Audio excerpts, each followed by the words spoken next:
Coming up on State of Events, David Fuentes has the latest on the impeachment proceedings regarding President Donald Trump. In Australia, find out what happened to Louis the koala bear after it survived a brush fire. And State of Events starts now.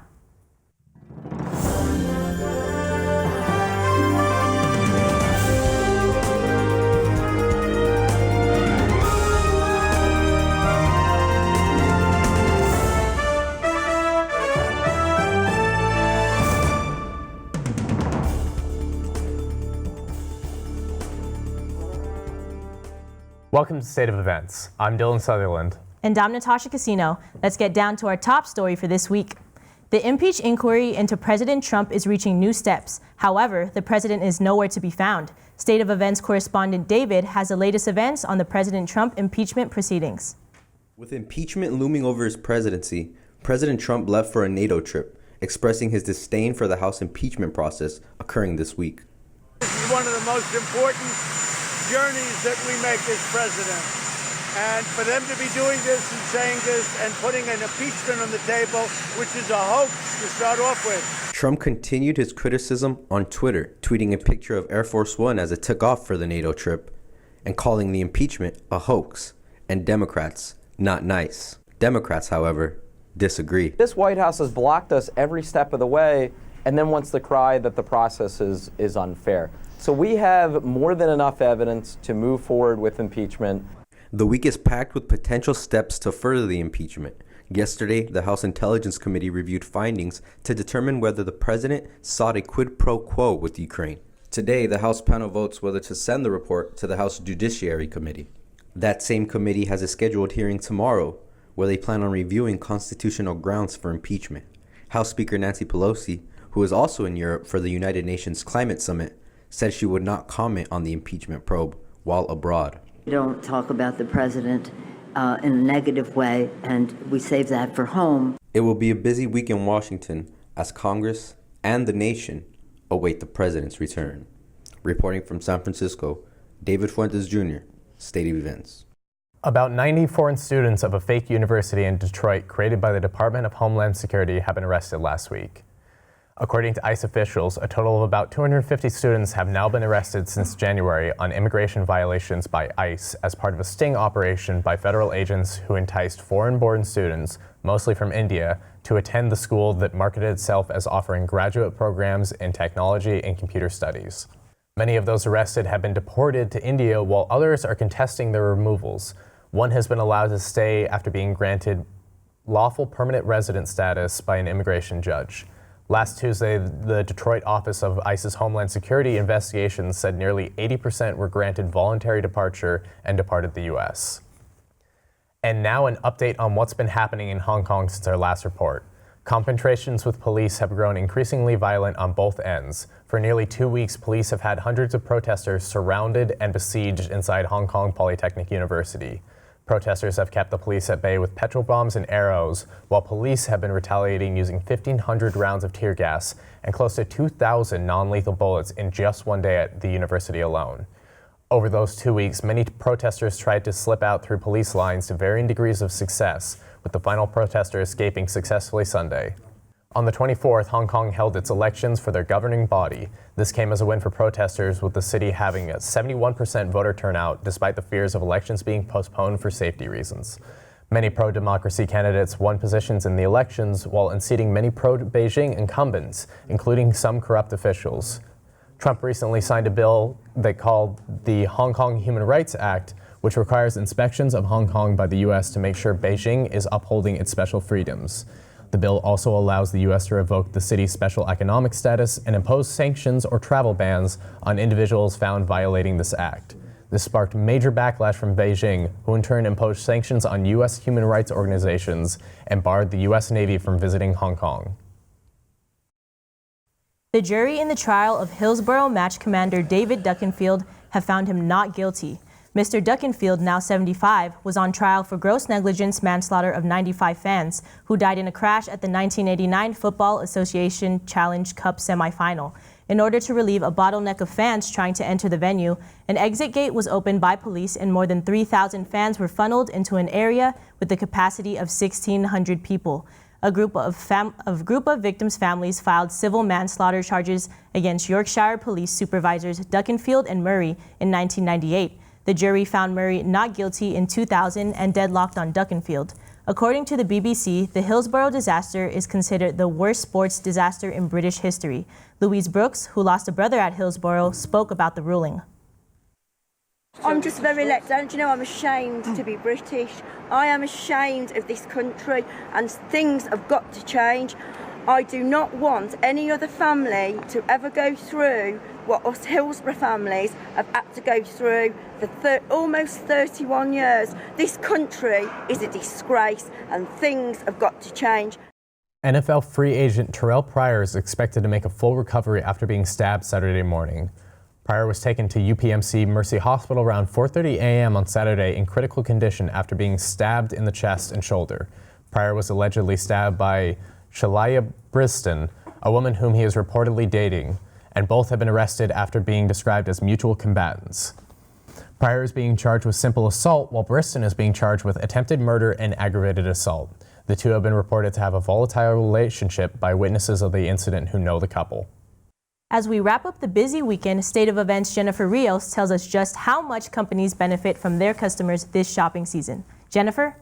Tasha, although it was all about the deals on Black Friday, which actually broke record sales for the month of November nationwide, shoppers still needed to be on alert for the Cyber Monday deals that began as early as Saturday night for select stores. Shoppers taking advantage of all the deals coming our way for this holiday shopping season.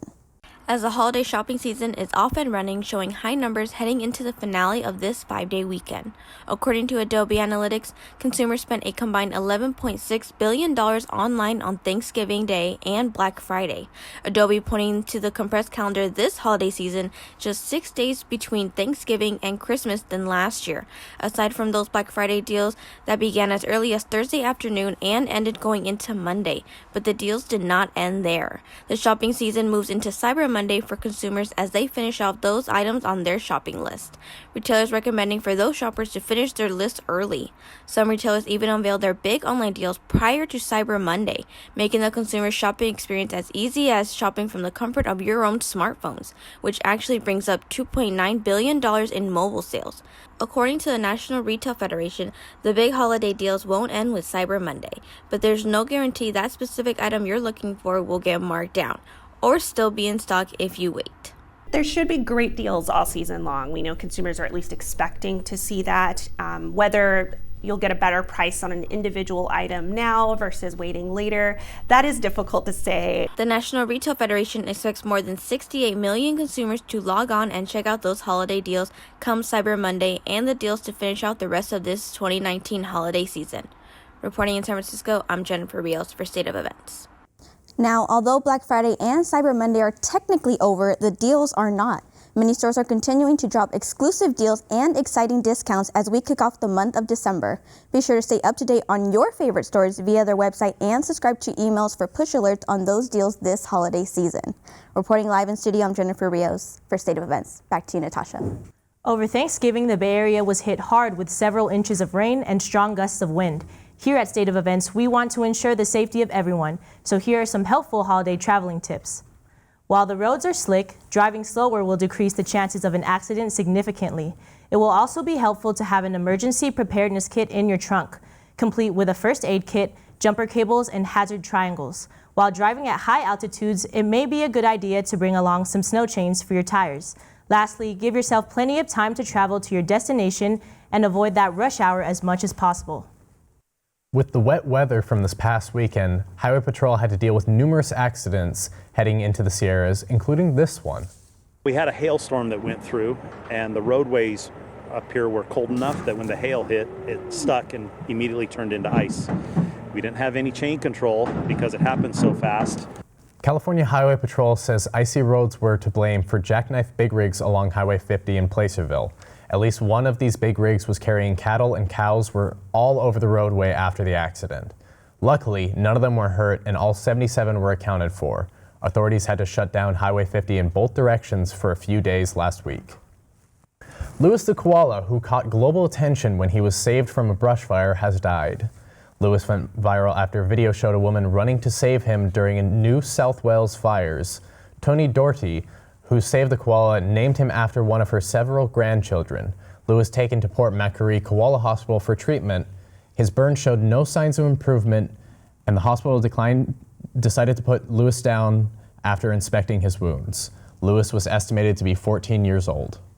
Coming up on State of Events, find out how students at SF State can purchase groceries on campus for an affordable price. And then, in Texas, strangers found out about a Denny's waitress who walked to work every day. Find out what the strangers did in an act of kindness to her next on State of Events.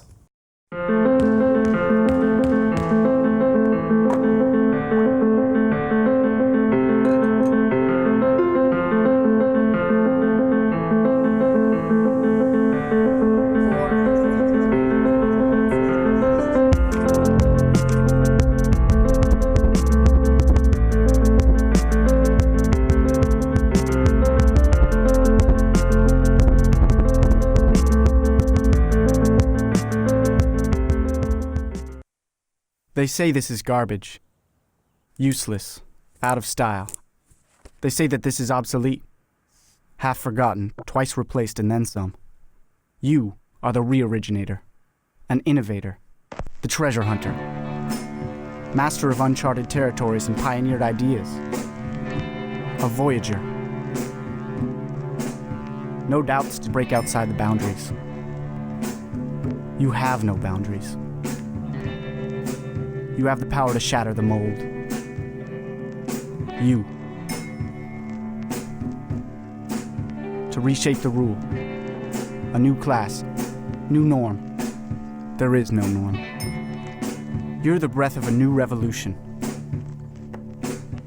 And they say that this is secondhand.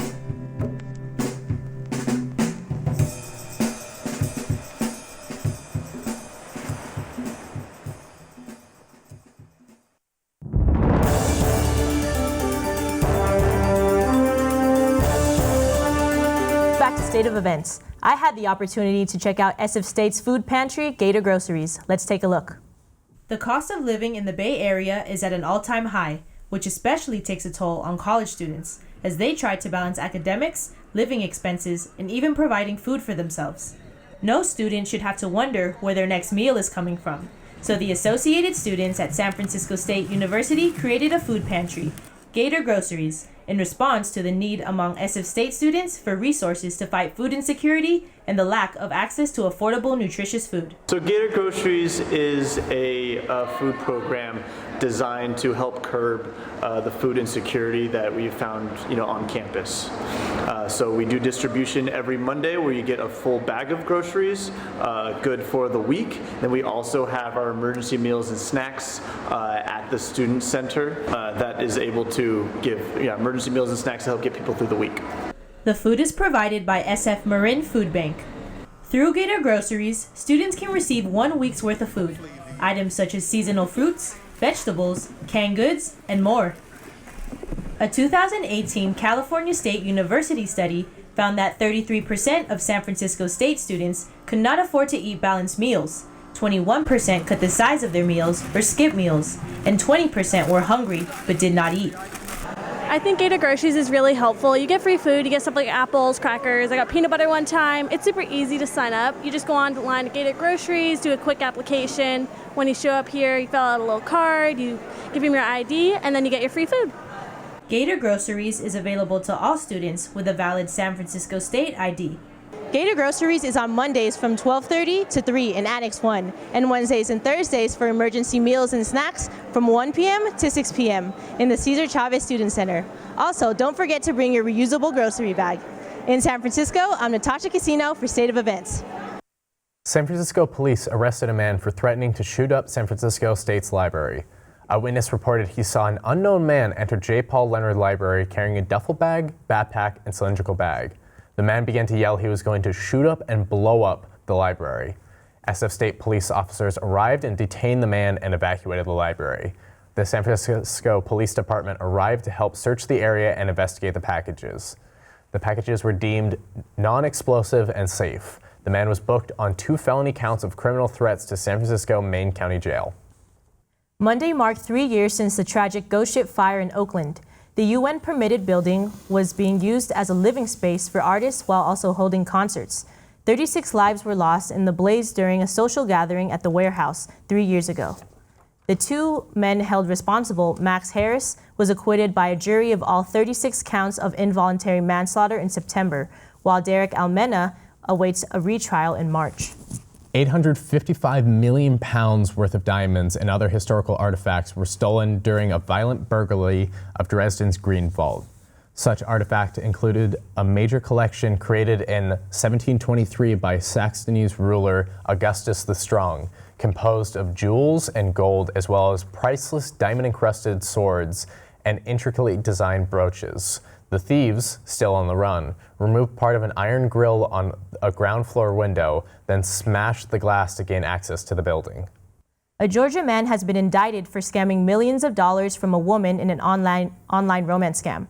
According to information presented in court, 35-year-old Namdi Magude met a 58-year-old Virginia woman at the end of 2017 through Match.com. The woman had a sizable trust and was soon convinced she was in a romantic relationship with the defendant she knew as Jimmy Deere. He told her before they could start a life together, he had an investment opportunity and asked her to be his partner. In early 2018, the victim made approximately 25 wire transfers totaling more than $6.5 million from her trust account to various bank accounts. He is accused of receiving the funds, then wiring the money to other accounts. He was arraigned on 20 counts of bank fraud, money laundering, and conspiracy to commit bank fraud. The Secret Service is investigating. Being in the holiday season, State of Events reporter Alondra Vega tells us more on places and events around the Bay Area. Union Square lies at the heart of San Francisco. It is a place where families can shop, walk around, ride a cable car, and can enjoy the scenery. The Union Square ice skating rink is a great place to spend time with the family. It's just a lot of fun, and it's the only time we can have even a little bit of experience with snow here, especially in the city, and then just seeing how festive everything is. Union Square is a hub for celebrating the holiday season. The square might be known for its Yuletide ice skating rink. However, everyone's most favorite part of the square is the Christmas tree. My favorite part about coming to Union Square during the holidays is the Christmas lights and the lighting of the Christmas tree. It's really exciting and it makes San Francisco really feel like home. The Christmas tree lighting kicks off the holiday season in San Francisco. Locals and tourists flock Union Square to see the Christmas tree light up. A few streets away from Union Square is Civic Center. At Civic Center, you can watch holiday shows. The War Memorial Opera House is home to the San Francisco Ballet. Each year, San Francisco Ballet puts on the Nutcracker. The ballet tells a story of a girl named Clara who goes on an adventure with her toy Nutcracker. This year, the ballet is hosting its 75th anniversary at the Opera House. The holiday season isn't complete without SantaCon. Each year, thousands of people gather in San Francisco, dressed up as Santa Claus, and go to bars. Cities like New York and London also celebrate SantaCon. However, the event got its start in San Francisco. Downtown San Francisco during the holiday season is a winter wonderland for both kids and adults. The most wonderful time of the year is spending the holidays in the city by the bay. In San Francisco, I'm Alondra Vega for State of Events. Did you buy a new smart TV on Black Friday or Cyber Monday? If so, there might be some cybersecurity risks you should know about. My co-anchor has more. Smart TVs have been popular recently with the growth and hype of Netflix, Hulu, and other streaming services. Smart TVs are like regular television sets, but with an internet connection. With anything that connects to the internet, it opens up smart TVs to security vulnerabilities and hackers. Many smart TVs come with a camera and a microphone, which means your TV manufacturer and app developers may be listening and watching you, which also gives access to potential hackers. Although cyber attacks like these are rare, they can still happen. The FBI recommends placing black tape over your smart TV's camera, keeping it up to date with the latest patches and fixes, and to read the privacy policy to better understand what your smart TV is capable of. One item expected to be a big seller this holiday season is Christmas trees.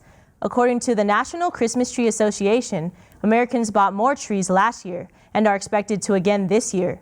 Real trees saw a larger rise than fake ones with a 20% sales spike in 2018.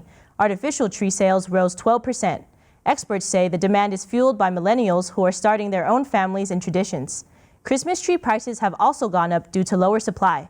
Some analysts believe social media savvy generations are likely to want Christmas trees because they help complete the perfect holiday photo. A Texas couple gave a waitress in Galveston a huge surprise Tuesday.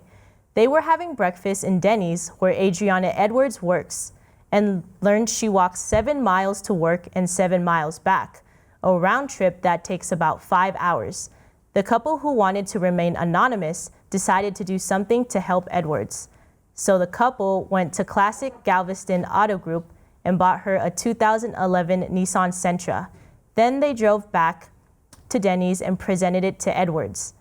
In my head, I was like, pranks are cool and everything, but this one's just a tad bit cruel. I can now go to college sooner than anticipated. The healing power of music was recently proved by a boy brought back to life by sound. After being in a tragic car accident, the parents of Caleb Tobias, 13 years old, were told his brain had been completely severed from his spinal cord and that his chances of survival were slim to none. But only an hour after hearing the sound of music, the first signs of life began to return to Caleb's monitors. 11 months of rehab and several surgeries later, Caleb was discharged from his outpatient program and he returned to school in time for his 14th birthday. Next on State of Events, a famous celebrity got booed when they were shown on the Jumbotron. And in sports, Ravens faced the 49ers in a soaking wet game in Baltimore at what many called a Super Bowl preview. Find out what happened to the 49ers next on State of Events.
Save water, please.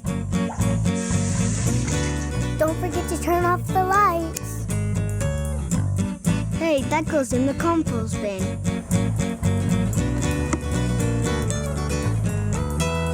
Be sustainable. Be sustainable. Live sustainably.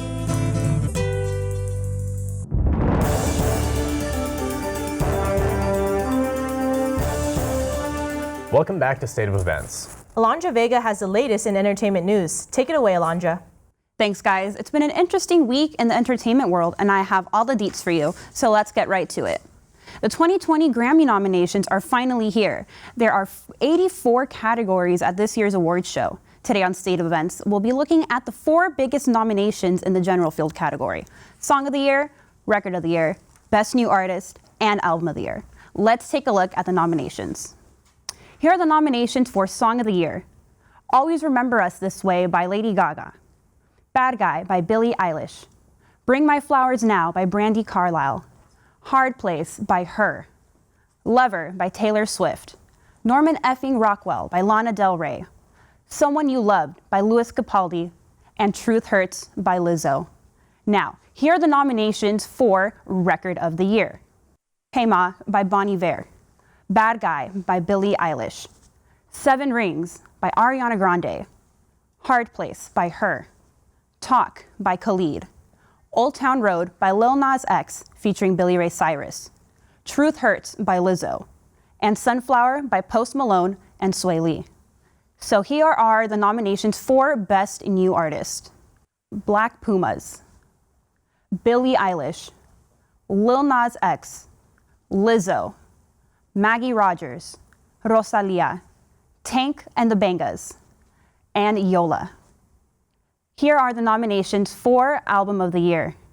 I by Bon Iver, Norman Effing Rockwell by Lana Del Rey, When We All Fall Asleep, Where Do We Go by Billie Eilish, Thank You Next by Ariana Grande, I Used to Know Her by Her, 7 by Lil Nas X, 'Cause I Love You Deluxe by Lizzo, and Father of the Bride by Vampire Weekend.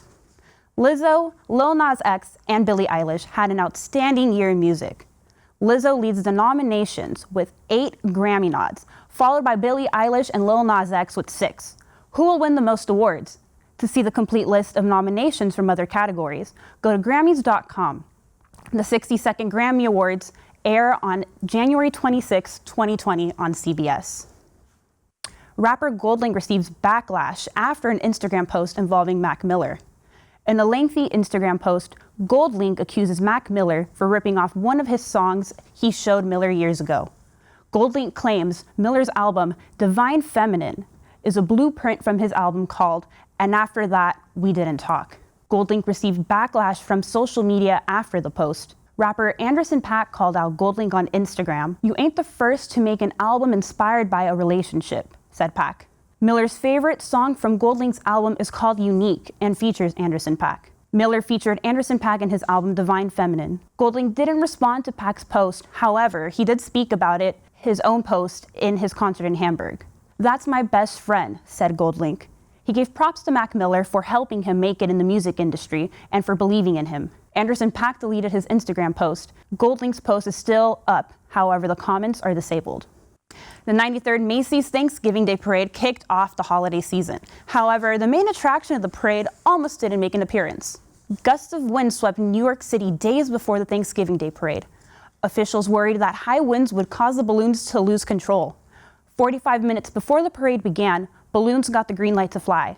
However, they had to be flown close to the ground. Despite this, spectators cheered as the balloons paraded for 2.5 miles all over New York City. Jumbotrons at sporting events are known for the kiss cam, the dance cam, and the celebrity booing cam. Kendall Jenner and friends attended the Rams vs. Ravens game in Los Angeles last Monday.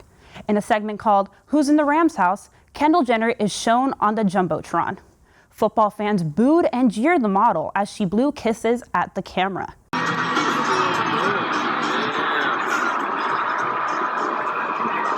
So who's going to tell her that the crowd was booing at her and not at the losing Rams? The holiday season is a time for giving. Singer-songwriter Sia went undercover and paid for Walmart shoppers' groceries a day before Thanksgiving. Sia told Palm Springs Walmart shoppers her name is Cece and she won the lottery. She went register to register paying for shoppers' items. Shoppers didn't recognize the singer because she usually hides her face with her iconic wigs. Sia also went to TJ Maxx and paid for shoppers' items at the register. And that's all I have for today's entertainment roundup. Back to you guys at the desk. Thanks, Alondra. I want to go back in a second, though, and ask you about Black Friday and Cyber Monday. Did you do any shopping or take advantage of the sales? Yeah, I did. I actually went to San Francisco for my Black Friday shopping. Bought some shoes, I bought a lot of makeup, a couple sweaters. How about you? I didn't actually go to any physical stores, but I ended up doing a little bit of online shopping. Bought a present for my partner and a little something for myself, but I don't usually go into the stores on Black Friday. Too many people for me, not worth it. Yeah, definitely. But as Alondra was mentioning, are you gonna partake in any of those activities during the holiday season? Maybe ice skating? I'm looking to get out and ski a little bit during the season, but I don't know if I'm going to be able to make it there or not. Where do you go skiing? Usually Tahoe. Nice. I want to go to Tahoe. But thanks, Alondra, for filling us in what's going on in this entertainment world. In the sports corner, Graham Muckenfoos has some important news on San Francisco State sports and professional Bay Area sports. Take it away, Graham. Thanks, Natasha. The volleyball team fell to number 25 Cal State San Bernardino in the conference tournament in 5 sets, which concludes their season. This is the second conference championship appearance in a row under head coach Matt Hoffman, who's in his 3rd year with the program. It's also the first time the team has made it to back-to-back conference championships since the program was reinstated in 2008. The team's 16-11 record is the best since 2012. They also had the most home wins in 20 years with 12. Men's basketball resumes on Thursday at Cal State LA after they defeated Concordia to go 1-1 in the Gator Gobble tournament hosted by SF State. This Saturday, the team returns home for the Purple Out Night on Saturday at 7:30. It's also Championship Years Reunite Night. The women's basketball team is seeking their first win of the season at Cal State Thursday. They also play here against Cal State East Bay Saturday at 5:30. The 49ers visited Baltimore to play the Ravens in a battle of heavyweights on Sunday, and it was a wet one. The rain never let up in this game. The Niners got on the board first on a 33-yard connection from Jimmy Garoppolo to Deebo Samuel. The Ravens would then punt on the ensuing possession, but got it back on a Jimmy G sack and fumble, which the Ravens then turned into points on a 20-yard heave from Lamar Jackson to Mark Andrews. 49ers punted on their next possession, leading to Lamar Jackson driving the Ravens down the field and running the ball into the end zone himself for a Ravens touchdown. Raheem Mostert took it 40 yards for the second 49ers score early in the second quarter. It looked like this one might be a shootout early, but the defense is toughened up and only allowed field goals for the rest of the game. Teams were tied at 17 for most of the second half until the Ravens drove down the field late in the fourth quarter and Justin Tucker hit a 49-yard field goal to hand San Francisco its second loss of the season. The Raiders visited Kansas City for a matchup against the Chiefs Sunday afternoon. This one got ugly early. The Chiefs scored 3 touchdowns in the first half, including a pick six by Juan Thornhill. The Raiders didn't score until the fourth quarter and got their sole touchdown with 39 seconds left in the game. Even that wasn't painless, however, as the extra point was blocked and returned all the way back to the other end zone, which by rule gave the Chiefs 2 points, resulting in a final score of 40-9. The Sharks won their 15th game and 11th of the last 13 on Saturday against the Arizona Coyotes. The Coyotes scored first and early, putting up 2 quick goals on the Sharks, but that would be all the offense goalie Martin Jones would allow. The Sharks scored 4 straight, bookended by goals from Logan Couture, including the go-ahead slap shot score by Timo Meier. The Sharks now sit in 3rd place in the Pacific Division. We go now to Houston for my favorite play of the week. Texans quarterback Deshaun Watson hands this ball off to Duke Johnson, who then hands it off to DeAndre Hopkins, who then throws a touchdown pass to Deshaun Watson. That's 2 handoffs and a touchdown pass from a wide receiver to a quarterback. Not exactly your everyday football play. That does it for the sports wrap-up. Check out the basketball teams on Saturday and see if the Niners can bounce back against the Saints on Sunday. Back to you at the desk. That's all we have for this edition of State of Events. To stay up to date with all the news around San Francisco State, follow us on Twitter at state_of_events and check out our KSFS YouTube channel for State of Events. I'm Natasha Casino. And I'm Dylan Sutherland. Be safe out there, Bay Area. Stay warm, San Francisco, and stay Golden Gators.